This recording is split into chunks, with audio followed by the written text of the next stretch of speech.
Salam, hər birinizi salamlayıram. Bugün Dövlət İmtahan Mərkəzi 20 sınaq vəsaitindən sınaq 3-ün izahları ilə qarşınızdayıq. İlk öncə qrammatik suallara diqqət yetirməyinizi istəyərdim. Demək, birinci sualımıza nəzər saldıqda altına xətt çəkilmiş sözün say olduğu nümunəni müəyyən edin. A variantında biri hələ də həyətdə səni gözləyir. Burada biri gözləyir. Kim? Qeyri-müəyyən əvəzlikdir. Əgər olsaydı ki, uşaqlardan biri səni gözləyir, bu zaman isimləşən say kimi götürə bilərdik. Lakin burada biri şəxsanlaşıq ifadə etdiyinə görə qeyri-müəyyən əvəzlik kimi götürüləcək. B variantında sən neçə kitab gətirmişsən? Ümumiyyətlə, əsas nüsxələrinin sualları, bunlar say yox, sual əvəzliyi hesab olunur. C'də onlar otaqdan bir-bir çıxdılar. Nəzərinizə salın, xatırlatma verim sizə ki, əgər eyni say təkrarlanırsa, bu mütləq formada say yox, həmişə zərf kimi götürülməlidir. 1, 1, 2, 2, az-az. D variantının indi işimiz 1-ə 5 artıb. Burada 1-ə 5 yenə də yönlük alışdan bir sayına digər sayların qoşulması ilə yaranan mürəkkəb miqdar zərfimizdir. Lakin Y variantında mən indi bircə adam görməmişəm. Əgər xatırlayırsınızsa, biz vurğulamışdıq ki, əgər 1, 2, 3 digər say əvəz oluna bilirsə, bu zaman demək say kimi işlənəcək və orada cər qüvvətlendirici ədad, 1 isə müəyyən miqdar sayımız götürüləcək. İkinci sualda yanlış əlaqələnməni müəyyən edin. Yanlış əlaqələnmə deyirsə, doğru hökmün qarşısında, fikrin qarşısında yanlış hökm, yanlış hökmün qarşısında, fikrin qarşısında doğru hökm yazılmalıdır. Biz qonşu otaqda stolun üstündədir. Bura nəzər salsaq, burada biz, bizim bildiyimiz, bizdən söhbət gedir deyə, yəni isim kimi mənasını işlənib deyə, ona görə də biz burada əvəzlik yox, isim kimi götürüləcək və elə doğru cavabımız da A variantıdır. Çünki bizə uyğunsuzluq, yəni yanlış fikir istəyir. Burada da cümlədə əvəzlik var deyir, amma yanlışdır. Burada biz əvəzlik yox, biz burada isim kimi işlənib. Digər sualımıza nəzər salırıq. Üçüncü sual, hansı saylardan sonra gələn isimlər cəmlənə bilər? Bu da bilirik ki, sıra saylarından sonra bəzi qeyri-müəyyən miqdar saylarından sonra gələn isimlər cəm qəbul edə bilər və ona görə götürürük burada 1, 10-cu sinif və ya 10-cu siniflər deyə bilərsiniz. Bir də onlarla insan və ya onlarla insanlar. Ona görə doğru cavabımız Y variantı 1, 3 götürüləcək. Növbəti sualımıza nəzər salırıq. Nümunələrdən birində işarə əvəzindən sonra vergül işarəsi səhv qoyulub. Burada A variantında mən indi bu kitabları qaytarıram. Burada mən, vergül səhv qoyulub, mən burada işarə yox, şəxs əvəzli olduğuna görə A variantı variantlardan çıxarılacaq. Deməm bu dostumdur, o düşmənimdir. Burada şəxs ismi əvəz edir, mübtəda vəzifəsindədir və ona görə özünə isim gəldiyinə görə rahatlıqla vergül işarəsi qoyula bilər. Ona görə bu doğru cavab götürüləcək. C'də o indi inanır ki, bu sonuncu şansıdır. O, bundan sonra isim, sifət, say, zərf gələrsə, əgər onları təyin etmirsə, o zaman vergül qoyula bilər. Ona görə C variantı doğru cavab götürüləcək. Bu, əlbəttə, şagird üçün yaxşı nəticədir. Burada modal söz gəldiyinə görə doğru cavabdır, vergül doğru qoyulub. Bu, oxumaq üçün hazırlanmış variantda bilirik ki, o, buradan sonra feil gələrsə, o zaman vergül işarəsi qoyulması yanlışdır və Y variantı doğru cavabımız götürüləcək. Digər sualımıza nəzər saldıqda altına xətt çəkilmiş sözlərdən biri əvəzlikdir. İndi orada başqası dayanmışdı, başqa burada sifətdir. Ona görə A variantı çıxır. Özgələri məsələni anlamırdılar. Özgələri ki, burada isimləşən sifətdir, yenə burada B variantımızda çıxır. Səni kim duyacaq de, səndən özgə. Burada səndən özgə qoşmadır, C-də çıxır. Kimlik məsələləri araşdırılmışdır. Burada kimlik əvəzlikdən dönən isimdir. Ona görə D-də çıxır. Bu barədə müəllim nə qədər danışdı, nə qədər burada bizim sual əvəzliyimizi və doğru cavabımız Y variantı götürüləcək. 6-cı suala nəzər salsaq, hansı cümlədə qeyri-müəyyən miqdar sayı ilə isim arasında numerativ söz işlədilə bilər? Biz bilirik ki, qeyri-müəyyən miqdar saylarının numerativ o zaman işlənir ki, müəyyən miqdar saylarının yuvarlaqlaşdırılması ilə yaranırsa əgər. Burada da doğru cavabımız A variantıdır və demək olacaq 6-7 ədəd nümunə lazımdır. Xeyli məsələni, burada xeyli ədəd məsələ demək olmaz. Yüzlərlə nəfər işçi demək olmaz. Az çox ədəd ağac demək olmaz. Bir sıra ədəd mədəni tədbir keçirmək olmaz deyə, ona görə də biz doğru cavab A variantı götürürük. 7-ci sualda nöqtələrin yerinə hansı söz artırılsa qrammatik xəta baş verməz. Yəni cümlədə qrammatik əlaqənin gözlənilməsi pozulmaz deyir. Zəngilan şəhərində bu il bina təkdə olduğuna görə xəbər təbii ki, elə say götürməliyik ki, ondan sonra gələn isim təkdə olsun. Ona görə də burada demək, Zəngilan şəhərində bu il bina tikiləcək deyir bizə və hündür, ona görə də 2 götürüləcək doğru cavabımız. Bir sırada cəm olur deyə bir sıranı biz variantlarımızdan çıxardırıq. Sonra çox mərtəbəli bina götürülə bilər. Ona görə 7-ci sualda xəta baş verməz deyirsə bizə olacaq demək 2 və 3-cü doğru cavabımız. Ona görə də olaraq variant A variantı. Eyni sifət təkrarlanarsa ondan sonra gələn isim mütləq cəm olmalıdır. Onun üçün 4-cü də çıxır. Bir çoxdan sonra gələn isim cəm olmalıdır. 5-ci variantımız da çıxacaq. 8-də hansı cümlələrdə sözlə yazılmış say rəqəmlə yazılsa şəkilçilərdən biri yazılmayacaq? Akşin Yenisey'in şeiri müsabiqədə birinci oldu. Burada birinci, başqa bir şəkil yoxdur deyə tərkibində biz bunu hər şəkilini saxlamaq məcburiyyətindəyik. Biz tapşırıqları ayın 10-una qədər təhvil verdik desə, burada artıq 10-una deyəndə 10-na yazılacaq deyə mənsubiyyət şəkilçisi ixtisar olunacaq. Ona görə 2-ci doğru cavab kimi götürməliyik. Ondan sonra 2 doğru cavabımız götürüləcək və Şuşa şəhərində bu il turistlərin sayı mini keçmişdir. Burada bir şəkilçi var deyə burada heç bir ixtisara yol verilməyəcək. 4-cü şagirdlərin ikisində, burada yenə biz şagirdlərin 2-D yazsaq, yəni ikisi mənsubiyyət şəkilçisi ixtisar olunur deyə doğru cavabımız Y variantı olacaq. Növbəti sualımıza nəzər salaq. 9-cu sualda cümlədəki işlənmə funksiyasına görə elə sözünün hansı nitq hissəsi olduğunu müəyyənləşdirin. 1. Həmişə elə işlər gör ki, hamı səni alqış etsin. Burada elə iş işarə əvəzli idi. Baxmayaraq ki, sifəti əvəzli, amma morfoloji baxımdan əvəzlikdir. 2. Elə insanlardan hər şey gözləmək olar. Burada elə insan yenə sifəti əvəzli, amma yenə işarə əvəzliyi götürüləcək. Alim, sən bayaq elə danışdın ki, hamı narahat oldu. Yenə burada işarə əvəzli idi. 4-də Elxan elə dünən də mən deyən deyərdi. Burada isə demək dəqiqləşdirici ədat kimi çıxış edəcək. Ona görə doğru cavabımız bizim olacaq D variantı. 10-cu sualımıza nəzər salsaq, altına xətt çəkilmiş sözlər əsasında Eyler-Venn diaqramında uyğun hissəyə yazılmayan fikirləri müəyyən edin. O uşaqlarla danışmırdı. O uşaqlarla danışmırdı. Birində burada o mübtəda vəzifəsindədir, şəxsi əvəzliyi kimi götürüləcək. Digərində işarə məqsədli işlədilən təyin rolda çıxış edən əvəzlik götürüləcək. Və yazıla bilməyən fikir istəyirsə bizdən əvəzlikdir. Baxırıq ki, hər ikisi biri şəxs, biri işarə. Hər ikisi əvəzlikdir. Ona görə bir xanası təkcə birinci cümlədə yox, orta kəsişmədə yazılmalı olduğuna görə biri yanlış fikir kimi götürməliyik. Adlı qalma ismi əvəz edib, bəli, 2 doğrudur. Müstəqil cümlə üzvüdür, bəli, hər ikisi müstəqil cümlə üzvüdür. 4 sifəti əvəz edib, bəli, 4 də doğrudur. Suala cavab verir. Burada hər ikisi suala cavab verir deyə 5 xanası ortaya yazılmalıdır, orta kəsişməyə yazılmalıdır. Ona görə cavabımıza yanlış olanlar olacaq D variantı, 1 və 5-ci xanalar.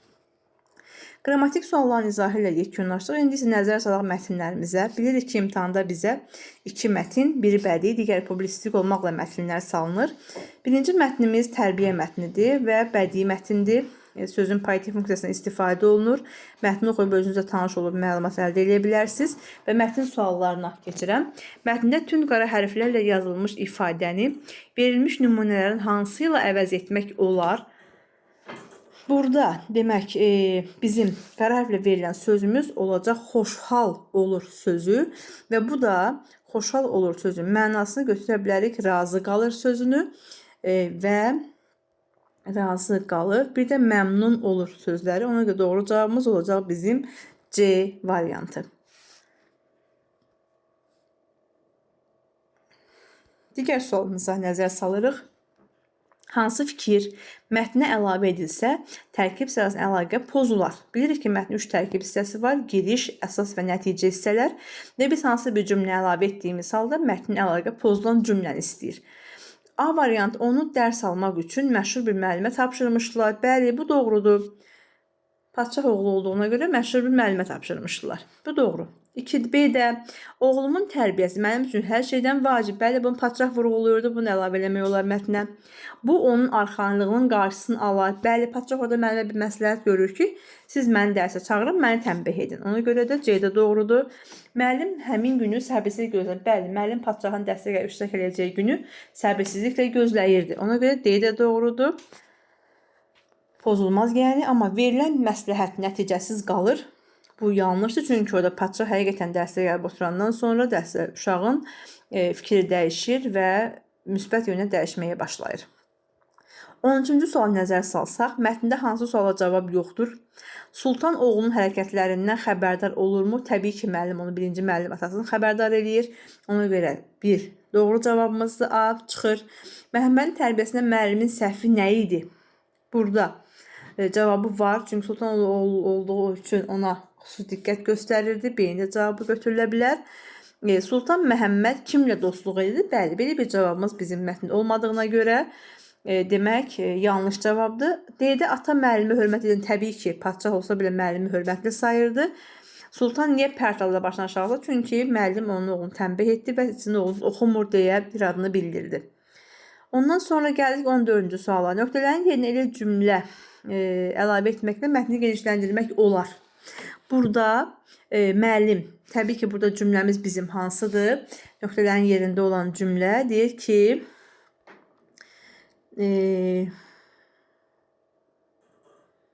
padşah oturub dərsə qulaq asır. Baxın, bu hissədə dərsə qulaq asır. Müəllim qəzəblə padşah və oğluna sual verir. Oğlu suala cavab verə bilmir deyə müəllim qəzəblə padşaha deyir: ey padşah, sizin oğlunuz dərslərini oxumur.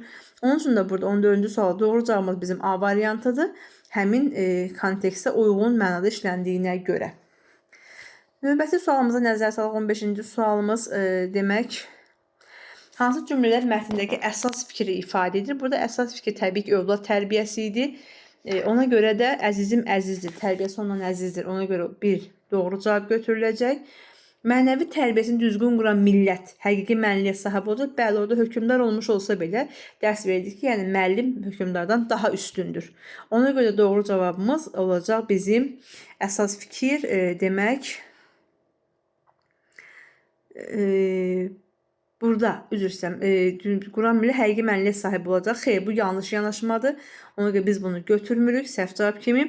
Tərbiyə ancaq elmin gücü ilə olur. Xeyr, burada onunla əlaqədə danışılma yox idi. Böyüyü tərbiyə ilə, kiçik ondan öyle. Ata orada o məqsədlə gəlmişdi ki, yəni müəllim bir uşaq dərk eləsin ki, hökmdar olsam belə müəllim qarşısında acizəm və bu ondan dərs çıxaracaq. Ona görə də 1 ilə 4 A variantı götürüləcək. 16-cı sual nəzər salırıq. Mətndə çərçivədə verilmiş söz hansı nümunədə eyni mənada işlənmişdir? Çərçivədə verilən sözümüz görürük ki, burada bizim buraxıb sözüdür. Yəni oxumağı buraxıb, ara verib, fasilə verib mənasında götürüləcək və maraq göstərmir mənasında veriləcək. İndi məclisi buraxıb evə getmək zamanı deyil. Bəli, bu cümlədə həmin məna işlənir deyə doğru cavabımız A variantıdır. B-də dərin izlər buraxıb, yəni yaddaşlarda qalıb mənasında, ona görə B başqa mənanı ifadə edir. Heyvanları otaqlara buraxırlar, yəni keçirirlər. O mənada bu da gedir. Oradan tərxis onu əskər evə buraxdılar, yəni tərxis etdilər, azadlığa çıxartdılar o mənada. Əgər o gələnlər diqqətlə baxdı, narahat oldu, əlindəki silahı yerə buraxdı, yerə qoydu mənasında Y variantda həmin mənaya uyğun işlənməmişdir. 17-ci sualda mətn əsasında cədvəldəki doğru fikirləri müəyyən edin deyir bizə. Şagird nadinci idi. Nəticədə neynədi müəllim? Onu cəzalandırmadı. Sadəcə olaraq atasına xəbər yolladı. 2-ni doğru götürməliyik. Müəllim dərsi, uşaq ibrət dərsi aldı. Nə olacaq burada demək cavabımız? Müəllim padşahı demək neynədi? Danladı. Ona görə də doğru cavab olacaq. Demək burada 2 və 4. Ona görə doğru cavabımız B variantı hesab olunacaq. 18-ci sual nəzərə salırıq. Biri mətnlə bağlı ehtimaldır. Padşah övladını təbii yüksək qiymətləndirir. Bu faktı mətndə var belə bir məlumatımız. Ondan sonra A gedir. Müəllim valideyn uşaqla bağlı məqsədlə eyni idi. Bu da faktı mətndə var. İbrət nəticəsi yaxşı olur. Bu da mətndə var. Cəzasızlıqdan intizamsızlıq yaranır. Bu da doğrudur. Belə bir cavabımız da var.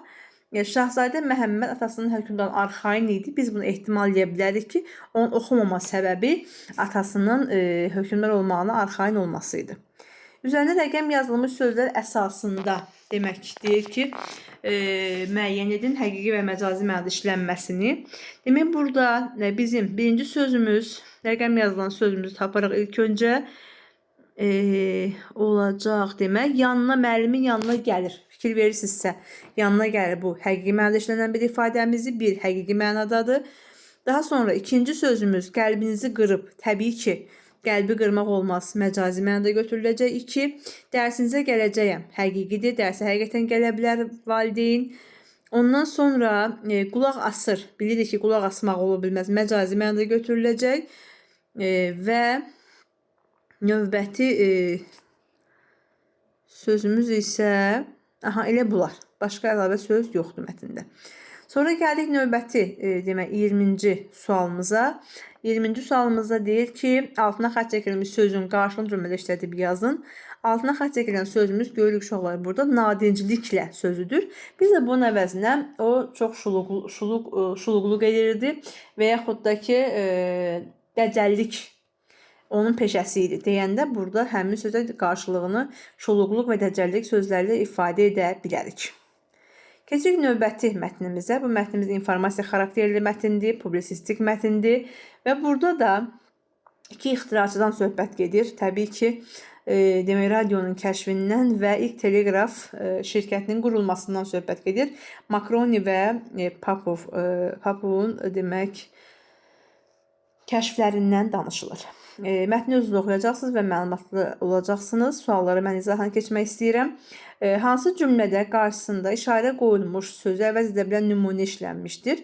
Sonra burada qarşısında işarə qoyulan sözümüz bizim qurğudur. Təbii ki, biz qurğu aparat sözü ilə əvəz edə bilərik. Ona görə doğru cavabımız 21-də Y variantı götürüləcək.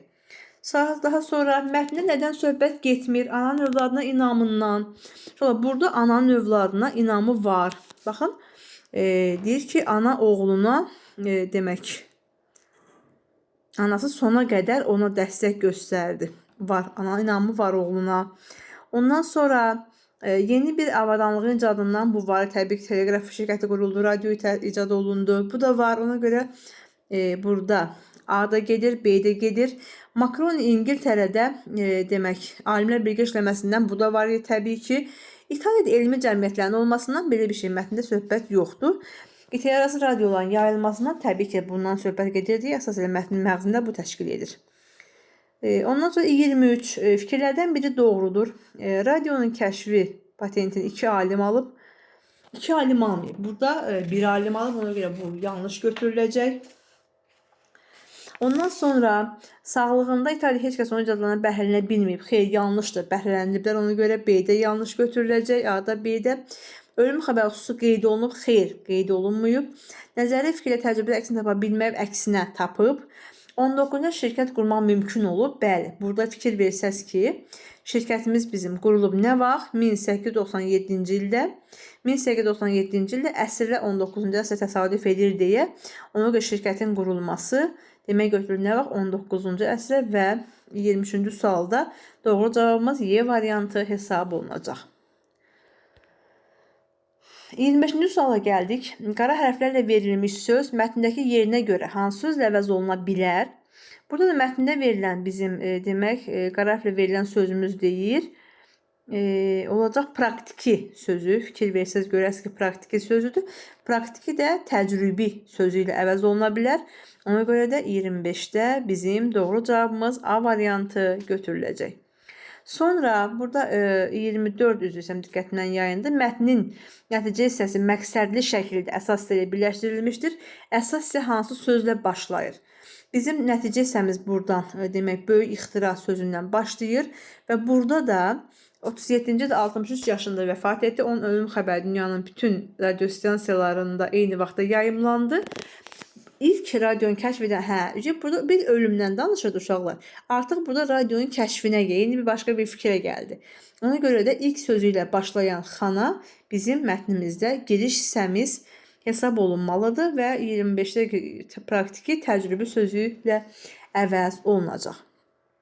26-cı sualda çərçivə daxilində verilmiş sözün fərqli leksik mənada işləndiyi cümləni müəyyən edin. Çərçivə daxilində verilmiş sözümüz bizim olacaq burada.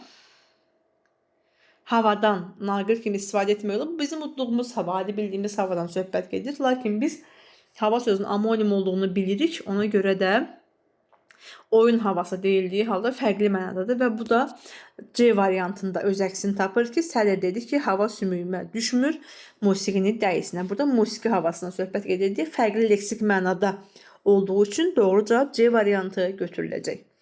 27-ci sual nəzərə salırıq. Mətnin məzmununa uyğun olmayan fikri müəyyən edin deyirsə, həmin fikir mətndə olmayan bir fikir olmalıdır və mübahisə olmayan yerdə inkişaf olmaz. Belə bir fikir mətndə var idi.